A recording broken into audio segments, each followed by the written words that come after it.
and allow yourself to get closer. What is the nature of attention?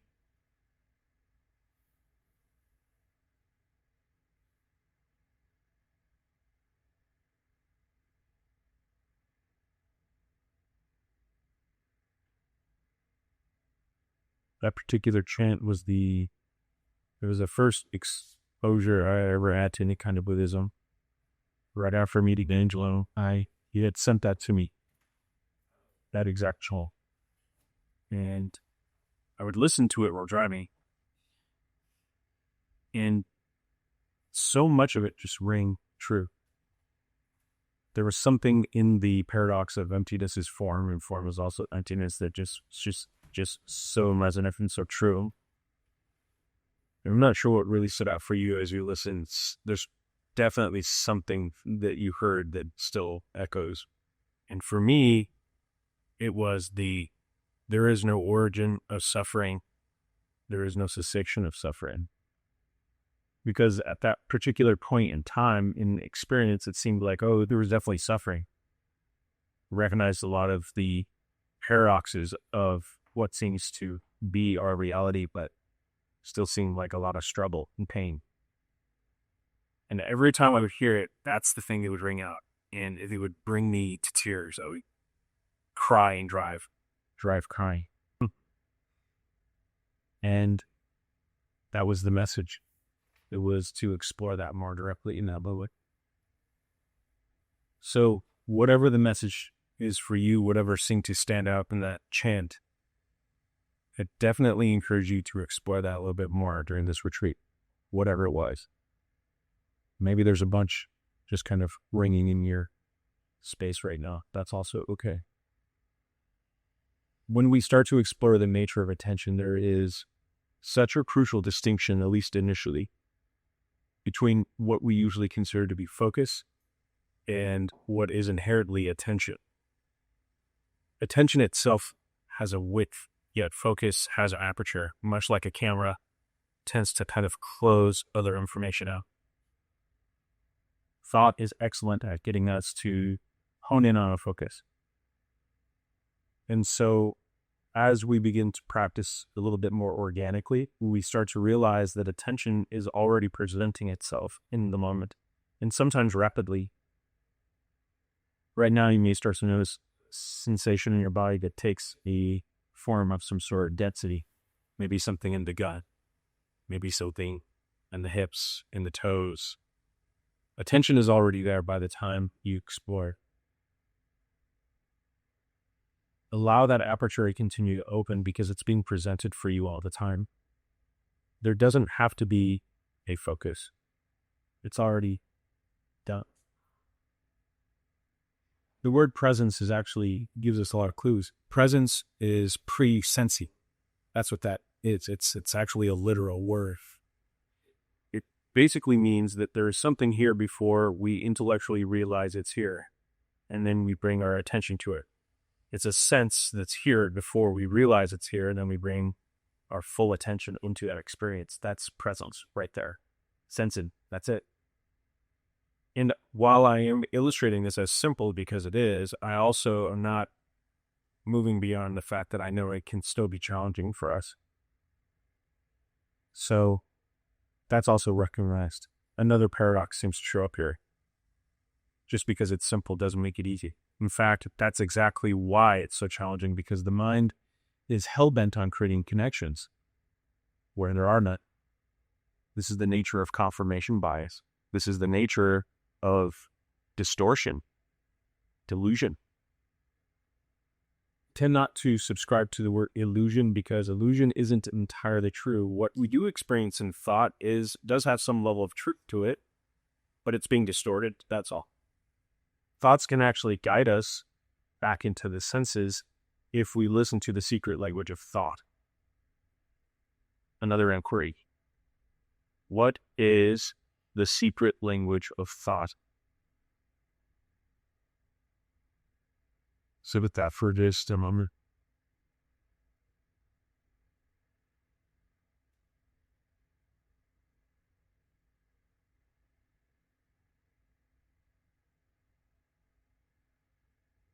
Something I recognize in all of you, there's such an energetic sense here.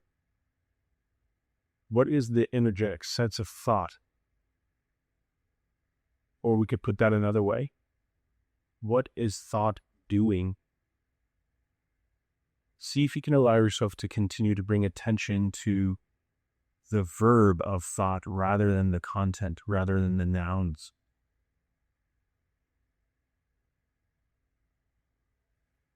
If you sit with it, you may start to recognize the nouns are dead experiences. They're conclusions. It's fixed, it's solid, it's being forced into some sense of permanence, a noun. Yet a verb is in action, it's alive. And our nature of curiosity lives in that verb. So as you watch thought, as thoughts arise, make note of the thought, even if it's really insistent on your content, and just see what it's doing, because it seems to have a purpose. It's attempting to do something. What is thought doing? Which might be really outside of the box for you and your experience right now. Most of the time we are caught up in the content of these thoughts, and we tend to believe the content. All these nouns, all these narratives, all these judgments and conclusions and certainties. It's a really effective system for what it's designed to do. If you need to survive feeling, then content is the perfect place to disassociate. But really consider that just for now. Is there really any feeling ever that you need to survive? And whatever your answer is, don't rest in the conclusion of that answer. Instead, let that be another cue to look again. The essence of this is can't stop, won't stop. Basically, that's it. We stay engaged in the verb of living. The biggest struggle we tend to have when it comes to suffering on a really fundamental level is that this mind wants to create a sense of permanence in a universe that is absolutely impermanent. And we all have this direct experience. We all have the experience that nothing ever stays the same, ever. There is no way around that. The Heart Sutra points to that. There is no old age and death. There is no purity, no impurity. It's speaking to these experiences that we get caught up in. These conclusions, these certainties. So we could potentially play with something we can call a curiosity continuum. Make it really simple. If this is interesting to you at all, I encourage you to play with that a little bit while we're here at retreat and maybe beyond. Every time you notice that the mind forms a conclusion or becomes certain about anything, question that conclusion in the setsas and see if there's a corresponding sensational experience that seems to be occurring simultaneously as that thought, and see if there's any compatibility there. Because the thoughts are using your sensations as a way to solidify their certainty. It's interesting. There's a vibrational tone that seems to arise. The thought will create an assessment of that, and we buy it. Oh, yep, this is frustration. This is sadness. This is because something's wrong with me. It's interesting. So as soon as you see the content, if that's what's being presented to you, notice that and see if you can find in the truth of that content in the experience that's co-arising. And the pointing is specifically from the throat down to behind the navel. Look for sensations here because this is the classic place of disassociation. These are the ones that we fight the most for some reason. What is the corresponding experience? A lot of human beings will have, well, there's two ways people will see it, I have found. There's a belief that thoughts cause feelings. And then there's another belief that the feeling causes thought. In reality, it's not really either of those. They're just co-arising experiences. But thought is really good at finding a cause and effect relationship with everything.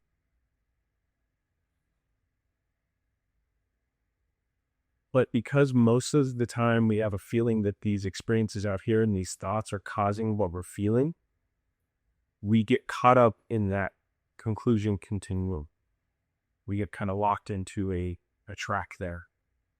So to break that up, we want to continue to bring attention as thoroughly and as fully and as regularly into sensation here as we can all the time. As soon as we wake up in the morning, right now you're feeling. You're never not feeling. Please realize that. It's always there. But this is also why thoughts love to connect to those sensations, because it always has something to refer to. And it becomes really clear that thought must know what it is not in order to know what it is. That's how thoughts work. They need something to compare and to contrast. If you didn't have comparison in contrast, you wouldn't have object in experience.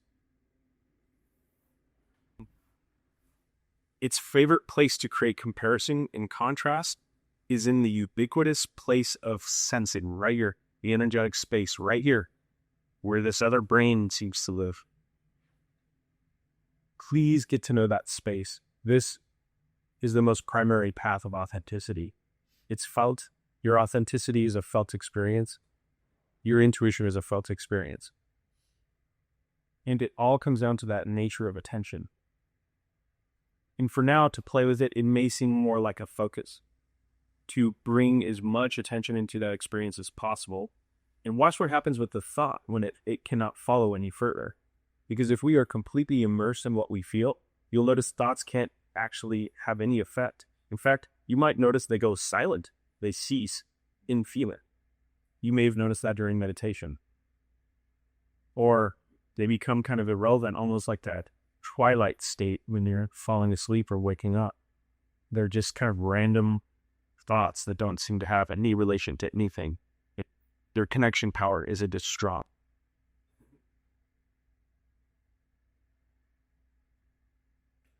The 6 agreements that we spoke to yesterday are actually pointings primarily to a sense of or aspects of authenticity. If we were to take a beam of white light and hit a prism, it would spread a multitude of color. If you combine all those colors, it is the equivalent to the white light. That's authenticity, these little aspects. Our intuition is an aspect of authenticity. Intuition is a felt experience. Creative expression, something we'll be exploring during this retreat, is an aspect of authenticity. Sexuality is an aspect of authenticity. We are what we are. Curiosity, courage, selfless giving. So let's just play with it real quick. Here's a prompt that can help you start to realize that there's attention that goes beyond thought. You have attention right now that has nothing to do with thought. Genuinely ask yourself this question. What was the last thought that I have forgotten? And find it. Watch the mind conclude. It's going to conclude. It's going to attempt to interfere immediately. What is the last thought that I have forgot? Find it. And you'll notice attention everywhere. And even if thoughts are attempting to spin out, they're also contradicting themselves immediately. What is the last thought that I have forgot? Find it. This is the most crucial part. This is not about reaching a conclusion ever, which is, I know, a very challenging thing because we've lived our lives based on these conclusions, and I understand. Don't know it. Just move into the attention. What is the last thought I have forgotten?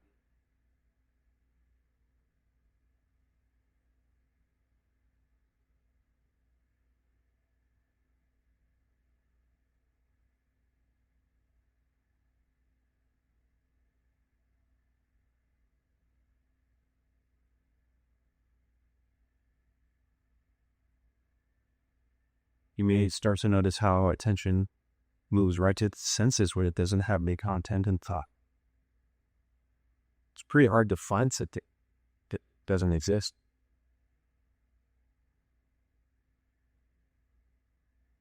This is the gap, the space of intuition.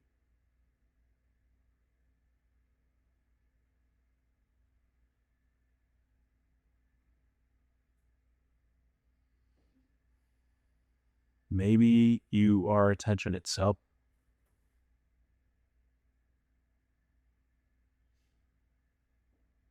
And that moves into another one we can play with. Some of you might have already explored this one. Do it again freshly if you've heard this before. Right now, bring all attention into senses as thoroughly as possible. It can be kind of spontaneous. Suddenly sound, maybe color, maybe something moving in visual field or sensations in the body or in the external aspects of the body.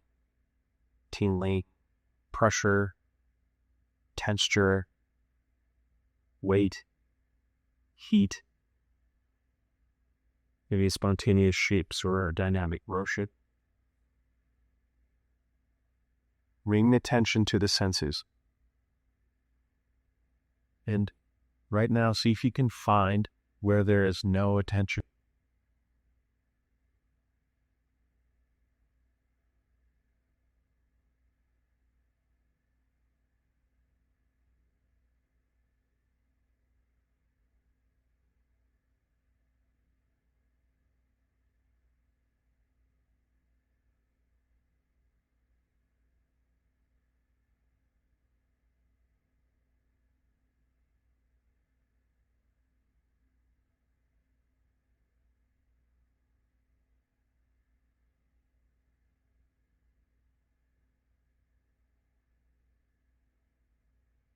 Notice if the mind wants to include something. It wants to be right and wants to be clever. Let it, and then look again. Don't need to resist thought. Let the thought prompt you to look again.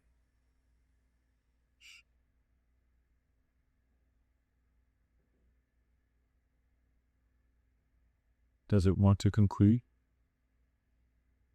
Does it want you to disengage? Can you see the connection in that? That the conclusion is a form of disassociation. It wants you to step away. It wants you to have dominion over experience by being removed. There's this habitual belief in that thought. Believes it's safe by being removed from experience. But the truth is, that's a distortion. That's not possible. You can never be removed. Some of us, when we encounter that truth, it feels like a form of helplessness or nowhere to go, nowhere to hide. But it's actually a gift.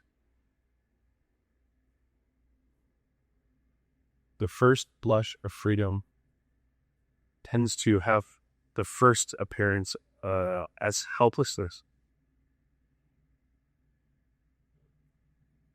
Free will is a lie, mainly because it imparts a sense of responsibility for all experience that we cannot control.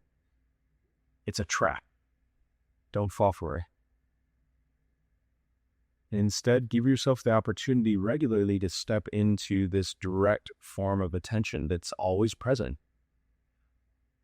And if some of these inquiries as prompts are useful, use them. You have a natural intuition for this already, all the time. It's always here. It's really cliche, yet it's true. Wherever you go, there you are. And you might start to notice aspects of shame in this exploration. Pieces of you that want to get away from you. It's a common piece of shame I have found. That I get away from me. But there is none being away. That's just another distortion.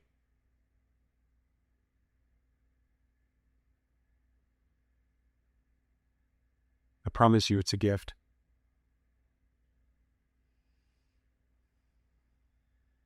So instead of following the path that you may have followed most of your existence, to disassociate, to move away, to control, to modify, to mitigate, to manipulate this experience, allow it just to be exactly as it is. More and more thoroughly. And start to realize that everything is exactly the way it needs to be. There is no alternative. I am exactly the way I need to be. There is no alternative. And you feel a fundamental sense of well-being in that because it's always here.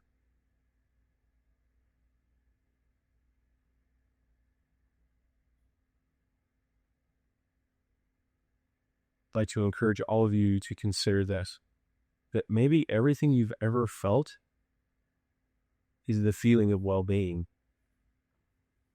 But this mind couldn't comprehend that because its nature is limited to this or that. But what if every experience you ever had is actually an experience of well-being? What if you allowed yourselves to experiment with that as you move through the world now? And you see what happens.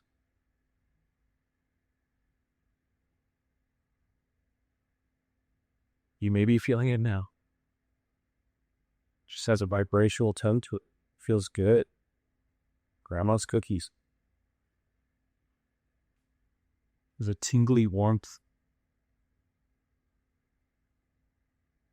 A settling. So like doesn't have an edge. If you are noticing that now, another piece of the encouragement is to keep attention so thoroughly in the senses that any even minor infraction of that experience, that you are paying attention and that you noticed how the mind is interfacing with the sensations in that very instant. In other words, when you have a sense of well-being and then pay enough attention to see when that suddenly might change, when the person cuts you off at traffic or whatever that may be, so that you gain some insight on the secret thoughts that surround those experiences. Because most of these thoughts are hiding in plain sight. There's tons of these beliefs that are hiding in plain sight. And if you allow your attention to rest in senses, you will see them clearly, which will give you an opportunity to either participate or not.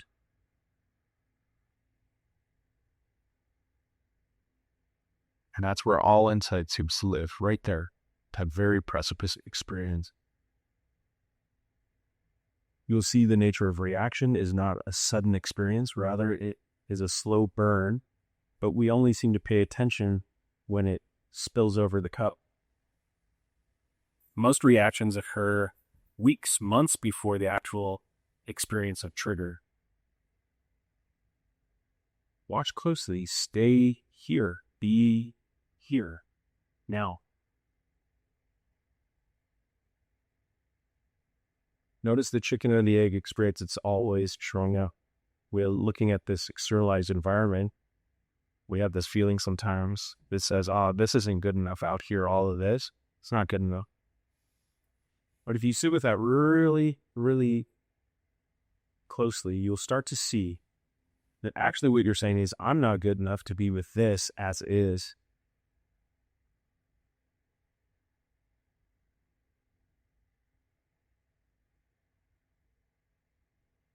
You are your experiences. You are your environment.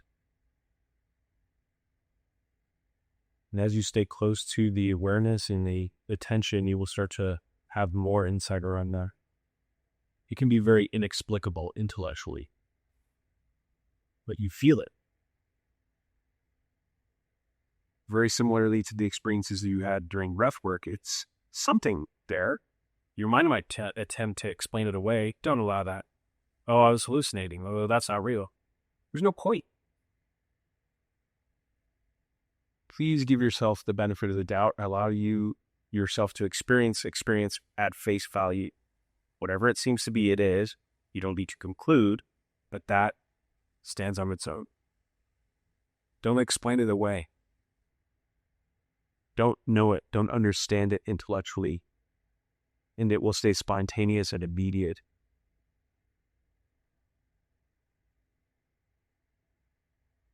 This reality, this world seems to be filled to the brim with magic. You don't need to make conclusions about that. Just let the magic reveal itself right here, right now, perpetually.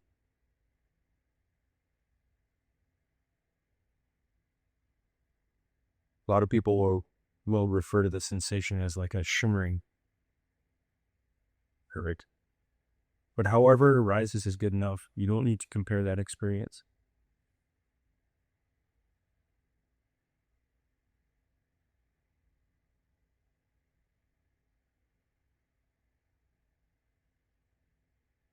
See for right now if you can notice how sound is interfacing with body sensation. Is there an inside or an outside?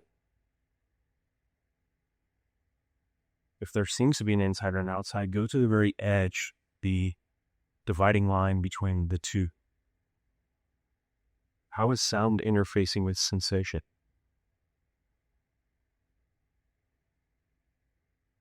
That's an energetic cue. Feel it.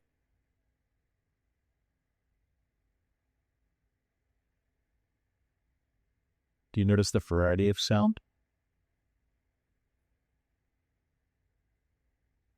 If you don't allow yourself to put direction on the sound, do you notice how it's everywhere?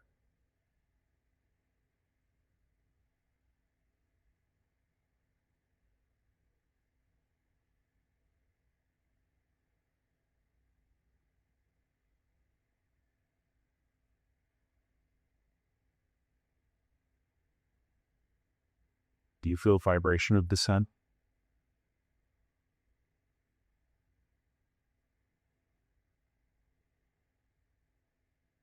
Does it have a boundary or a limitation?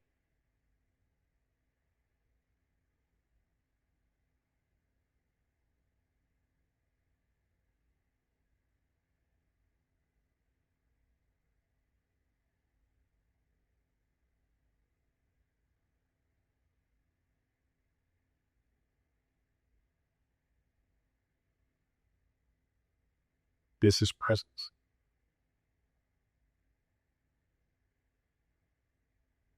We just allow ourselves to have an open question. Energetically, something like, can I get closer? Can I allow more? Can I go deeper? You keep simplifying these. Closer, more, deeper. And then eventually the verbal quality of that dissolves and is pure energetic, closer, more, deeper. Another just really soft encouragement is if any emotional tone begins to arise for you, please be committed to finding the bottom of that experience no matter what it is. Without doing anything about it, let it reach its maximum expression. So if it's tears all the way. If it's anger or frustration, feel that all the way. No matter what it is, including joy, of course, all the way. And somehow you will essentially begin to step into a momentum of reconciliation. And it will just always be that way. You will absolutely be able to be with everything exactly as it is. It's a hell of a gift. Because this universe keeps giving. It's never boring. It's alive.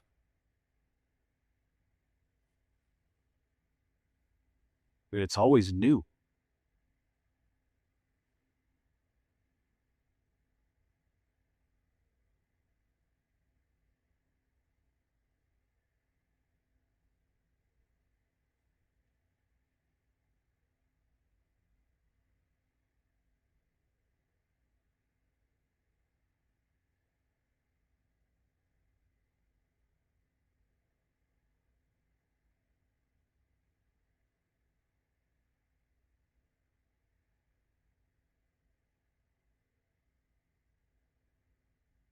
we can also start to play a little bit with the agency of attention.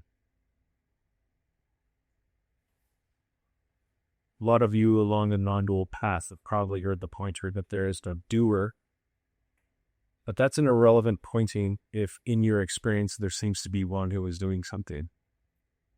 This is important. We cannot bypass what's arising. That's just another form of disassociation. But what we can do is meet everything exactly as it is, and somehow that begins to reveal more and more and more and more. We can consider this a penetrating experience is the best way to describe it. It's almost like something Christy said yesterday. It's things peeling away, or some people have a feeling of falling, and they reach some kind of bottom, and then they fall through that bottom, and then they reach another bottom, and they fall through. This seems to be the nature of our universe. An Aztec shaman one time was asked about their creation story, and he mentioned that the earth is held up by a turtle. And when the conquistador asked him, well, what's beneath that turtle? The shaman looked at him like he was crazy and said, another turtle? Then the conquistador laughed and said, okay, well, what's beneath that one? And the shaman was just really impatient and said, it's turtles all the way down. It's funny, but it's actually a really powerful, potent pointing in its own right, because there does not seem to be a designated end up to anything. If we really sit with it, any end we've ever reached is basically a new beginning. It's like an artificial place mark. Has like an infinite quality to it.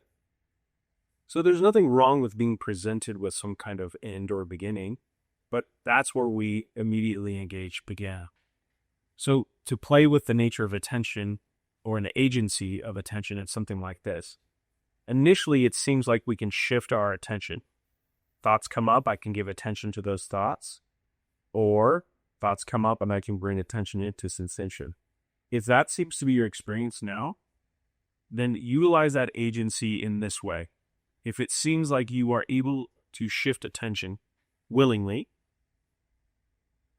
commit to shifting attention into sensation primarily all the time. Notice thought, that's fine, and then shift attention into feeling. Anything will do. It will be spontaneous and likely unpredictable. That's the nature of what's immediate. So oh, it's hot today. As soon as you notice that thought, look into the body for any sensation and see if there's a corresponding feeler. And as you continue to kind of practice in this way, what you'll start to see is that these are co-arising experiences, and thought is really good at getting us to have the viewpoint that we're maybe not feeling anything. What we call that experience usually is comfort. But what it really is sleeping awareness. There's always sensation there. I'm asking you to reconcile the feeling more and more often. The regularity of engagement here is kind of crucial. Anywhere, everywhere, all the time. If you're at work, when you go to the bathroom, if you take a bathroom break while you're in the bathroom, sit with feeling that during that period of time. Keep inserting excuses and opportunities to sit with feel it. While you're driving, see how thoroughly you can sit with feel it. And what will begin to happen is you will sharpen, essentially hone something that we can call intuition. Because there seems to be a gap between these two objective experiences. There's objects of thought, these things that seem to be separate or contained. And there's actually objects of sensation too, but that's okay because those are the ones we tend not to entertain. But as you alternate and oscillate between the object of sensation into the object of thought, you will start to be stepping through this mysterious space, this gap between. And that is basically where you begin to hone intuition. A type of knowing and knowledge that we don't know how we know or why we know, it's just here. And this is the most shocking thing about intuition. It is absolutely shared. There has been so many insights that have come up, and then somebody will send me a quote from Adyashanti or something from one of the sutras, and it is the same exact insight. It's constantly being discovered newly here, and then being verified that it's This is a human insight, a human intuition. We all share this. It's the same thing. And so to tap into that more and more often, you'll start to have sutek clarity arise. Sensation is the key. It's the key gateway because it tends to be the space that we ignore the most or that we fight the most, primarily. And as we spoke to yesterday, everything we do seems to be oriented around feeling. I do the thing because it feels good. I avoid the thing because I don't like the feeling. But that is also what preferences are made out of. And inherently, there's nothing wrong with preferences, but they tend to hide something else. They're obscure in something. I'm a Ford guy. I'm a trip guy. These things. Identity needs something to be permanent to attach to. But if we continue showing this mind that there is no permanence, there's no permanent one here, and it's changing as everything else is changing, that mind begins to loosen, and as it does, it becomes less insistent. And as it becomes less insistent, we stop suffering. Because it wants to attach to something that's gone. It's fixated on something that's gone. That's suffering. So all you have to do really is prove it all the time, prove that it cannot have that kind of dominion over our experience, and it begins to allay itself. It begins to kind of fall into its rightful place. Because the mind is actually a beautiful experience too. It's its own form of expression. It's kind of amazing. It gives us a way to interact in this game that we call relative reality. And to be honest, it's kind of fun.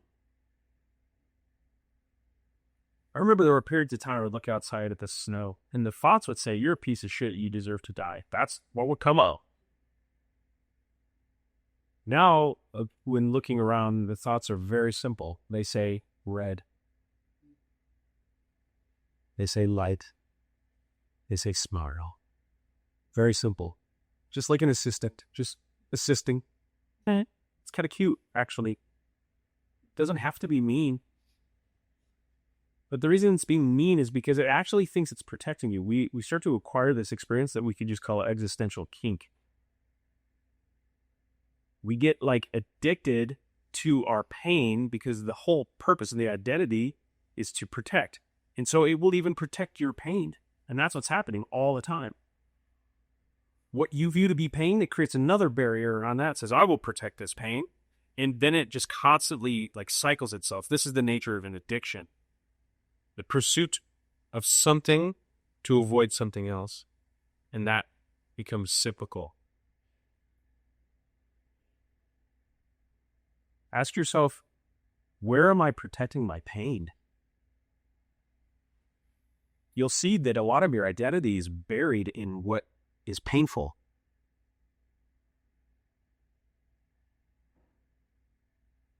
Powerful. People...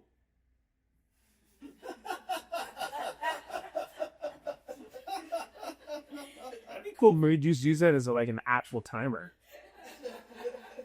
How much time, honey? 6 minutes. Okay. I know I'm loading you guys up. Anything that comes out of this mouth is just disappointing. It may sometimes show up as certain. It's just the way it is delivered in this avatar.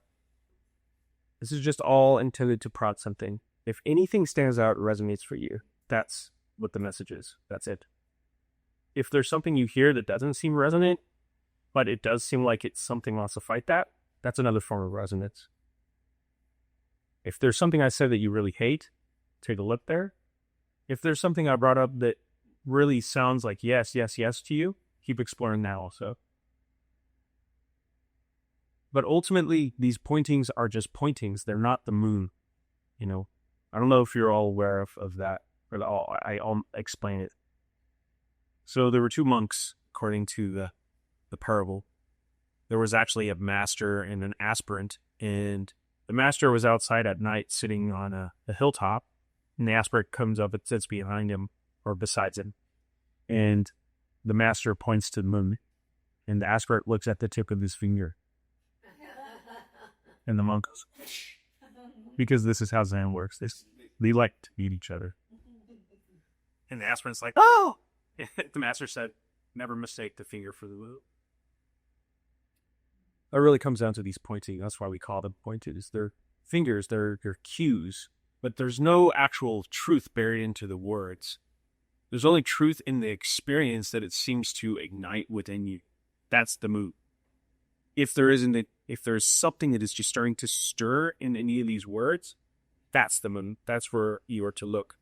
I'll put it another way to just be very, very direct with you. There is no truth but your truth. Please tirelessly and continuously make sure that that's true. There is no truth but your truth. Tirelessly, continuously make sure that that's true. You're not going to find that here, ever. It will start to synchronize and arrange itself in a way that mirrors that truth for sure, but it's only discovered right here. And it's amazing. For me, there was a point in time where before I had met Angelo, I was going to kill myself, but then I didn't have the energy to do it. I was that exhausted from being alive, so I resigned myself to just sitting on a couch until I just wasted away. And in that experience, somebody invited me to one-day meditation retreat, and I felt this feeling in my gut when I got that invitation. It felt like something yanking me, pulling me. It felt like a tether, and I never had that experience before. And my mind was saying, don't do it, this is stupid, lame. And it's in Commerce City, which is in a part of Denver where you don't want to go. It's the other side of the tracks, industrial part of Denver. And so I'm like, oh, I'm getting sold into sex slavery. That's what's... And I'm like, I get it. Anyway, so I show up, knock on the door.